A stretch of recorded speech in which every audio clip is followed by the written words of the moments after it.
अब ये जो पहले ब्लॉक की पहली 4 लाइनें ये भी रब होंगी। इसके बाद इस सेकंड ब्लॉक में जो एक्स वाई एक्सिस को टच करता हुआ है, सिर्फ ये वाला ब्लॉक हमें चाहिए और ये वाला ब्लॉक हमें चाहिए। ये बीच की लाइन है, यहाँ से ये रब हो जाएगी, ये रब हो जाएगी। एक्स वाई एक्सिस में कभी कुछ रब नहीं होता। फिर आगे इसमें थर्ड पार्ट के अंदर हमारा जो है ये वाला, ये वाली लाइन है ये मिटेगी, ये लाइन मिट जाएगी और ये लाइन मिट जाएगी, क्योंकि ऊपर वाली लाइन तो इसमें मिटेगी नहीं, वो एक्स वाई से जुड़ी हुई है, एक्स वाई ही लाइन है। और लास्ट में ये लाइन हट जाएगी, ये हट जाएगा, ये हट जाएगी और ये चारों लाइनें हट जाएंगी। तो बेसिकली अब हमारे पास 4 चीजें जो हमें चाहिए, ये फ्रंट, ये साइड, मैंने आपको बताया था एक्स वाई एक्सिस को टच करता है फ्रंट और साइड वाली लाइन, तो ये फ्रंट, ये साइड, ये वाले 4 ब्लॉक्स, मतलब 1 2 3 और ये 4, ये प्लान और ये प्रोजेक्शन।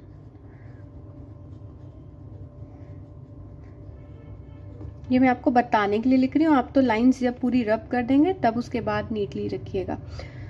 ताकि अब एक चीज मैं और बता दूं कि हमें जब हमारी पेपर बांट बिल्कुल सही हुई है, इसका एक बहुत सिंपल तरीका है जानने का, ये जो हमारा प्रोजेक्शन वाला पार्ट आता है ये हमेशा स्क्वायर बनता है, ये कभी भी रेक्टेंगल नहीं बनता, वर्ग ही बनेगा हमेशा। तो अगर ये आपका वर्ग बन रहा है, इसका मतलब आपकी पेपर बांट बिल्कुल ठीक हुई है, कहीं कोई मिस्टेक नहीं है। अब चलते हैं रबिंग पार्ट पर। मैं सारा तो नहीं आपके सामने रब करके दिखाऊंगी, पर थोड़ा सा, ताकि आपको ये पता लगे कि ज़्यादा डार्क होता है तो दिक्कत आती है। ये लाइन जैसे अब हम ये रब करेंगे,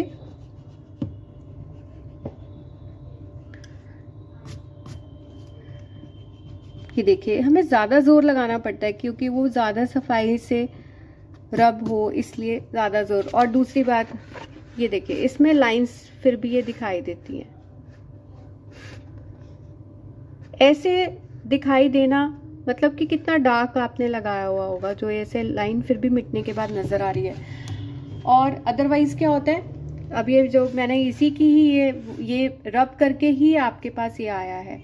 तो अब इसके अंदर आप ये देखिए, यहाँ पर कहीं पर भी आपको ऐसे लाइन का कोई भी पार्ट कहीं पर भी नहीं नजर आ रहा। ये इसलिए नहीं नजर आ रहा, ये देखिए कहीं नहीं ऐसे नजर आएगा बीच में आपको, क्योंकि ये लाइंस हल्की लगी हुई थी। और हमने जितने हिस्से को जो हमें चाहिए थे, 4 हिस्से, फ्रंट, साइड, प्लान, प्रोजेक्शन, हमने सिर्फ इसी को ही डार्क किया और एक्स वाई एक्सिस को। तो ये बात का आपको ध्यान रखना है।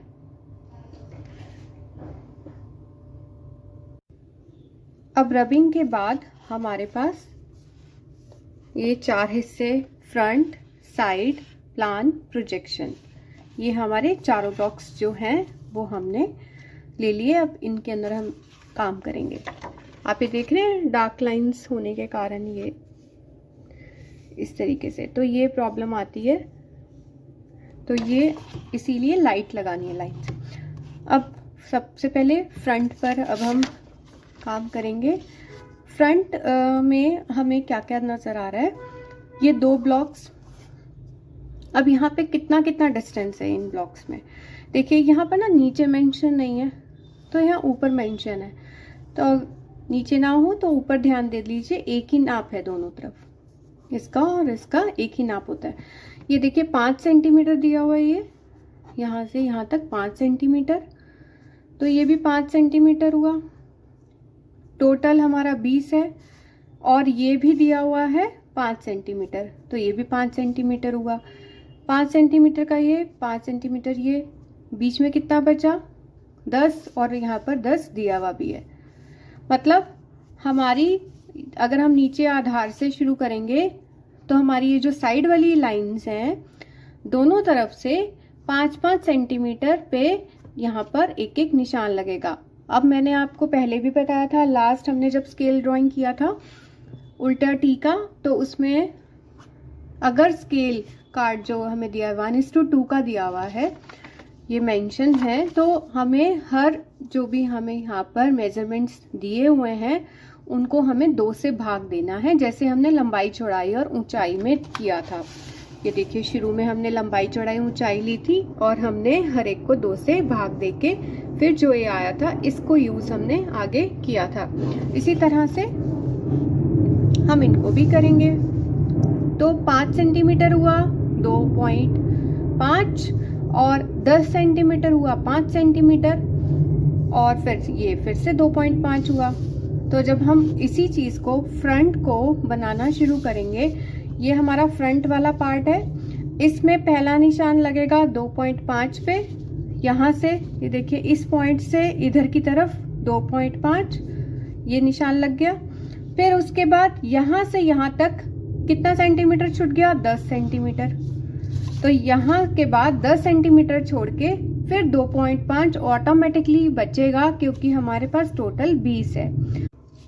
अब यही हम यहाँ से मार्क करना शुरू करेंगे, जैसा मैंने आपको भी बताया। पहला निशान मेरा 2.5 पे यहाँ से लग गया, जो ये हमें दिया गया है 5 सेंटीमीटर। ये पहला निशान। और अब हम ये भी कर सकते हैं कि यहाँ से हम 5 सेंटीमीटर पे अपना दूसरा निशान लगा लें। मतलब ये बीच वाला हिस्सा जो यहाँ पर दिया हुआ है, ये देखिए 10 सेंटीमीटर मतलब 5 सेंटीमीटर, बीच का 5 सेंटीमीटर 2 से भाग देने के बाद। और ये भी कर सकते हैं कि दूसरे वाले सिरे से, जो एच का दूसरा सिरा है, इससे हमें यहाँ तक 5 सेंटीमीटर दिया हुआ है, तो हम यहाँ पर 2.5 पर, इस पॉइंट से यहाँ तक का 2.5 सेंटीमीटर पर बिंदु भी लगा सकते हैं। तो ये हमारी विषय देखिए, ये यहाँ पर अभी भी ये 2.5 बचेगा। चाहे आप इधर से 5 सेंटीमीटर करके लगाएं, चाहे इधर से 2.5 पर निशान लगा दें, जैसे आपको आसान लगे। क्योंकि ये वाले दोनों हमारे जो रेक्टेंगल हैं, जो सामने से एच के लिए फ्रंट से हमें जो दिखाई दे रहे हैं, ये दोनों सेम, इनका सेम नाप है। तो ऐसे ही सेम हम ऊपर की तरफ, क्योंकि यही देखिए ये जो नीचे नाप है यही हमारा सीधा ऊपर भी जा रहा है, तो हमें लंबा एक रेक्टेंगल यहाँ पर और एक लंबा रेक्टेंगल यहाँ पे बनेगा जो फ्रंट से दिखाई दे रहा है। तो उसके लिए सेम ऊपर भी वही नाप हमारे लगेंगे उतने ही पॉइंट्स पर। तो मैं यहाँ पर 2.5 पर एक निशान लगा रही हूँ और यहाँ से मैं अब की बार स्केल को ना उठाते हुए अपना यहाँ से ही मैंने ये 2.5 पर निशान यहाँ लगा दिया। ये देखिए, तो मेरे पास ऊपर भी निशान आ गए और नीचे भी आ गए। तो अब मुझे इनको मिला देना है।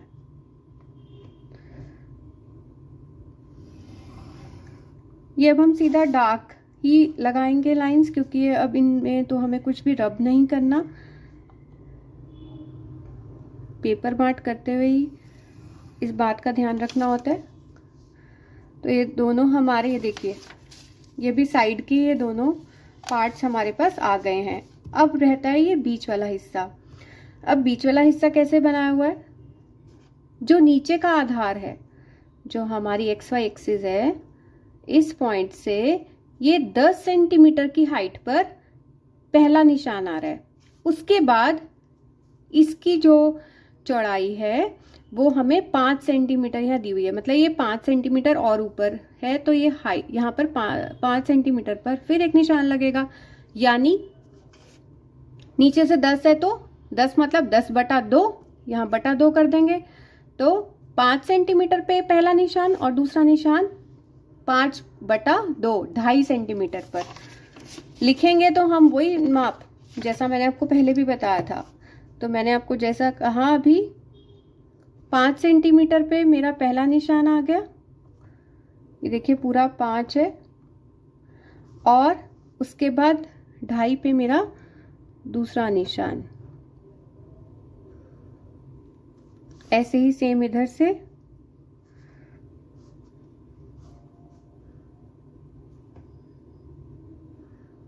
ये 5 सेंटीमीटर पर पहला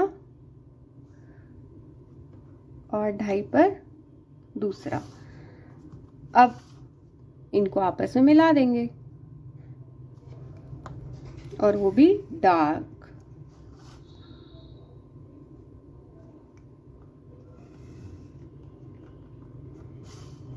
ये देखिए, अब ये हमारा जो फ्रंट से एच, अब हमें जो हम चाह रहे थे वो हमारा बन गया है। अब क्या है इसमें एक चीज समझने की है, जो ये नीचे वाली एक्स वाई लाइन है तो कभी मिटेगी नहीं, क्योंकि ये आधार है हमारा बेस। ऊपर आप ये देखिए, इसके और इसके बीच में यहाँ पर कुछ नहीं है। यहाँ पर ये लाइन ऐसे नहीं है कि आपस में यहाँ तक मिल रही है। अगर ये लाइन यहाँ पर किसी भी उसमें पीछे की तरफ भी मिल रही होती तो ये वाली लाइन, बीच वाली जो ये लाइन है इन दोनों ब्लॉक्स के बीच वाली, तो यहाँ पर भी लाइन आती। पर यहाँ तो कुछ कोई लाइन ही नहीं है, बीच का हिस्सा पूरा खाली है। तो यहाँ ये यहाँ से लेकर यहाँ तक का हिस्सा जो है हमारा वो रब हो जाएगा।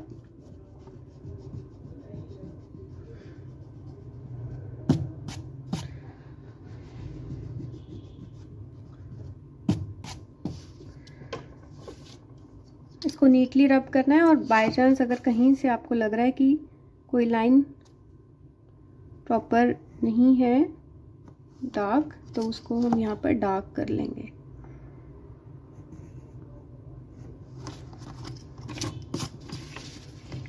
तो ये हमारा बन गया फ्रंट।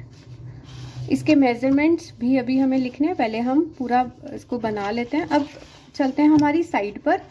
साइड ये देखिए, साइड से देखने पर ये पूरी एक लंबी पट्टी नजर आ रही है, ऐसे ही लंबा रेक्टेंगल, तो वही हमें यहाँ पर नजर आ रहा है। तो इसमें ये चीज तो हमारी बनी हुई है।